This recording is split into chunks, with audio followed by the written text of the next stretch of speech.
মন্দিরময় দক্ষিণেশ্বর ভগবান শ্রীরামকৃষ্ণের স্মৃতিবিজড়িত মা ভবতারিণী মন্দির যেমন, অদূরে আদ্যাপীঠ মন্দির যেমন আছে, আরও ছড়িয়ে ছিটিয়ে আছে অনেক মঠ মন্দির।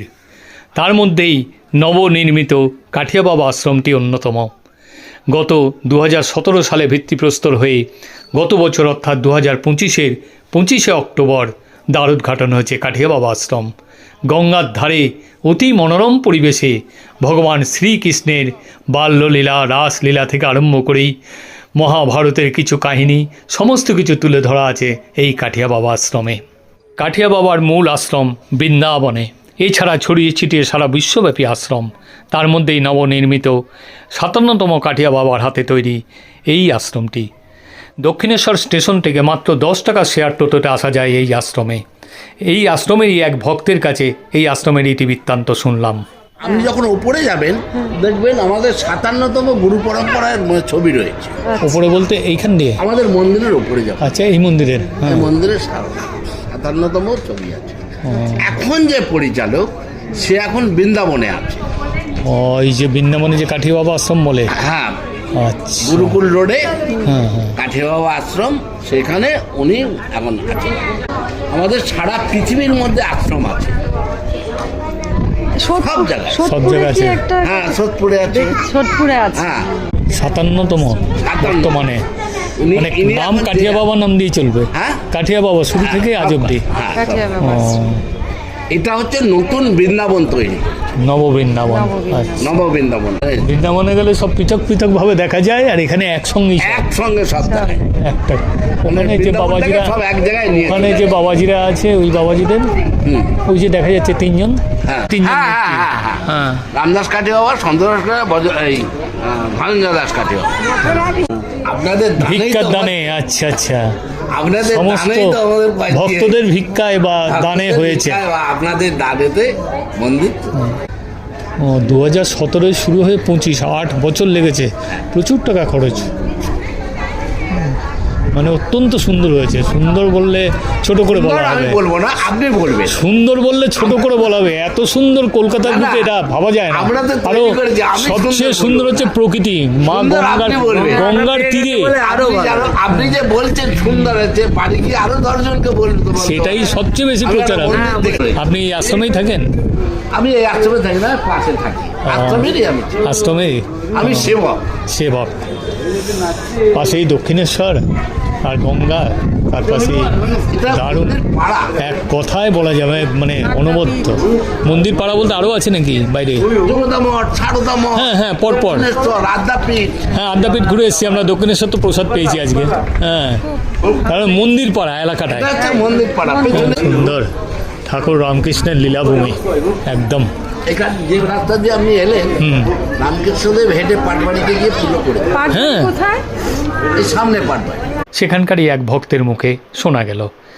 আজকে দ্বিতীয় এবং অন্তিম পর্বে আমরা ঘুরে দেখব ভগবান শ্রীকৃষ্ণের লীলাক্ষেত্র, অর্থাৎ ভগবান শ্রীকৃষ্ণের বাল্যলীলা থেকে আরম্ভ করে সমস্ত কিছু। এটি মূল মন্দির, সন্ধ্যা 6টায় খোলে। বলে রাখা ভালো, এই কাঠিয়া বাবার এই আশ্রমটি প্রতিদিন বিকেল 5টায় খোলা হয়। শ্রী সুখদেব ভাগবতীয় কাহিনী ভক্তদের মধ্যে আস্বাদন করাচ্ছেন। বাহ, কত সুন্দর! ব্রজধামীয় দিব্য দাম বন্ধন লীলা। বাহ, খুব সুন্দর। এদিকটায় মহাভারতের কিছু কাহিনী তুলে ধরা আছে। বিশ্বদেবকে ভগবান শ্রীকৃষ্ণ রথের চাকা তুলে ধরেছেন বধ করার জন্যে।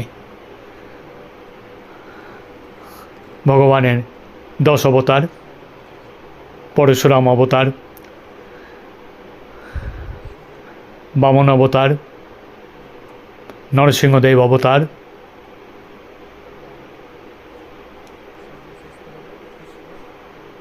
কল্কি অবতার। এখানে 57তম কাঠিয়া বাবার পরম্পরার 3 জন বা তাদের মূর্তি সাজানো আছে। তারপরে বজরংবলী, জয় বজরংবলী, তারপরে গণপতি বাপ্পা, সিদ্ধিবিনায়ক, তারপরে দেবী দুর্গা, জয় মা দুর্গা সহায়।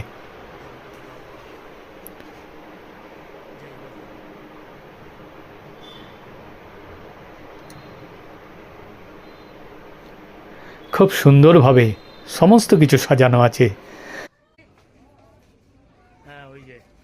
মাতা শবরী প্রত্যেকটা ফল মিষ্ট এবং সুস্বাদু কিনা নিজে খেয়ে দেখে তবেই ভগবান শ্রীরামচন্দ্রকে নিবেদন করছেন।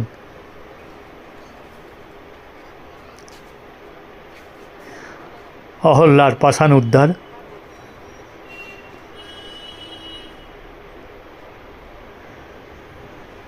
খুব সুন্দর রাধা কৃষ্ণের ঝুলন লীলা, বৃন্দাবনীয় দিব্য সেবা কুঞ্জ।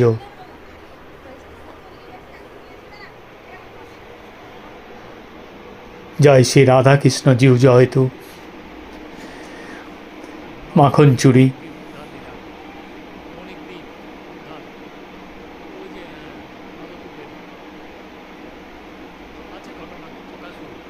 বকাসুর বধ,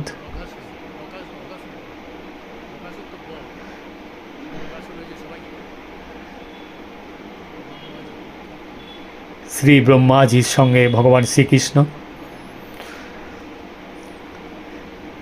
কালীয় দমন,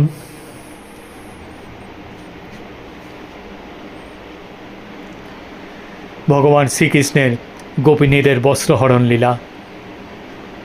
বাহ, খুব সুন্দর। ফুলওয়ালির থেকে ভগবান শ্রীকৃষ্ণের ফুল সংগ্রহ করা। এই যেন বৃন্দাবন ব্রজধাম সম্পূর্ণভাবে এখানে তুলে ধরা আছে। এটি একদম দ্বার প্রান্তে গেটের দিকে খুব সুন্দরভাবে সাজানো আছে। অতি মনোরম পরিবেশে গঙ্গার ধারে ৫৭তম কাঠিয়া বাবার এই আশ্রম। ভক্তদের মাঝে ৫৭তম কাঠিয়া বাবা, যা টিভির পর্দায় দেখা যাচ্ছে। সোনার তাল গাছ। ঘুরতে ঘুরতে পিছন দিকে গঙ্গার ধারে একটি চায়ের স্টলও এখানে আছে। ভিডিওটি ভালো লাগলে লাইক, কমেন্ট ও শেয়ার করার অনুরোধ রইল।